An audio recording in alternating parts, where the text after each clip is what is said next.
Hello, my name is Shannon, and I will be discussing the 10 stages of a relationship mapped out by Mark. Now, I will be illustrating these 10 stages via a past relationship of mine. So, the first stage is initiating. With this stage, it's basically a hello, it's creating a contact point.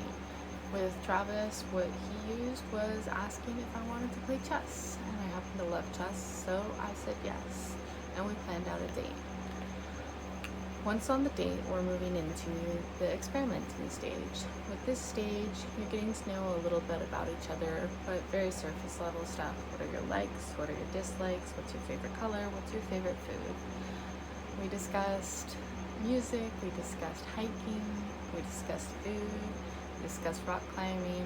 We found out a lot more about each other over several games of chess and a couple of old fashions.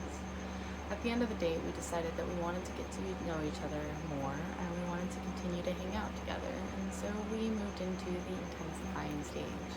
With this stage, you start hanging out with each other, you start disclosing more information, and you have more intimate and meaningful communication.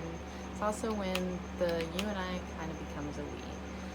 Travis and I would do all the activities that we had kind of discussed on the date. We went rock climbing, we went hiking, we went to concerts, we made food together. He introduced me to his grandmother, I introduced him to my family and friends, and we ended up opening a catering company together. As things became more intensified, that's when we moved into the integrating stage. The integrating stage is when you and the other person kind of have an agreement that you're together, that you're actually in a relationship. So we decided to have an open relationship. And at this time, we moved into my house and we had the catering company. We lived together. We spent lots of time together. We continued to have more conversations, get to know each other even better.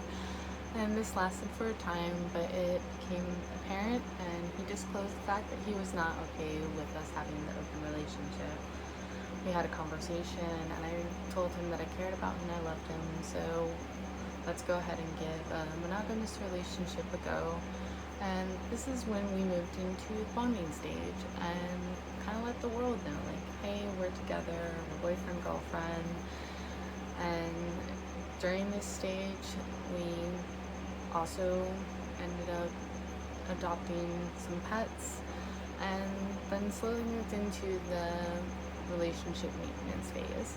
During this phase, you're making sure that everybody's needs are met and that there is a balance to the relationship. Unfortunately for Travis and I, there was not a balance to the relationship. At a certain point, he got fired and he did not end up getting another job, and so the burden of financial was placed upon me, and I was also the one who took care of most of the stuff around the house. And so as we went on, I started to kind of feel like I was lost and that there was no longer a me, and that I was kind of only there to make sure that the relationship continued and that both of us were taken care of. This is kind of when we move into the differentiating phase. With this stage, you start kind of figuring out who the me is within the relationship. It's not necessarily a bad thing, finding your independence in a relationship, as long as there's that still healthy bond. With Travis and I, unfortunately, that bond was not that healthy. I was trying to find out my independence because of the fact that I was feeling very caged in, and I was no longer myself. So I went to school, and that gave me a little bit more of kind of a feeling of independence, but it wasn't really enough to balance the relationship. As a result of this, we moved into the circumventing stage. With circumventing, you are spending less time with each other. You're not having deep conversations with one another anymore. And you're still in a relationship and you still kind of care about each other, but it's kind of more apathetic. This stage, if not addressed, can lead into the stagnation stage. With the stagnating stage, you're not really going anywhere. You're in the relationship. Love isn't really necessarily there. A lot of times you remain in this stage for a long time because of ties. For Travis and I, we had a home together, we had pets together, and we had a catering company together.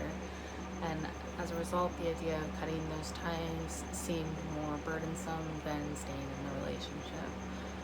But as these feelings of neglect and imbalance intensify, you can move into the avoidance stage. With the avoidance stage, it's no longer apathetic, it's actually kind of more of a dislike, and you're actively trying to avoid the person. In the case of Travis and I started going out dancing more, I started hanging out with friends without him. I would do the things that I loved, he just wouldn't be involved. We mostly played video games in the living room, and I would watch television in the bedroom. We slept in separate beds and really had very little intimacy. Once this gets to a point where it's no longer bearable, you go into the final stage of termination. And I ended the relationship with Travis. I realized that my happiness was more important than the house or the catering company, and that everything would be sorted. So I went to him and I told him that it was over, and it was a very quick one. Termination can come in many forms, but with Travis and my relationship, it was very quick. Anyway, I hope that you know a little bit more about the 10 stages of a relationship. The first 5 are coming together stages, and the last 5 are falling apart stages, or coming apart stages. Anyway, thank you so much, and I hope you have a great day.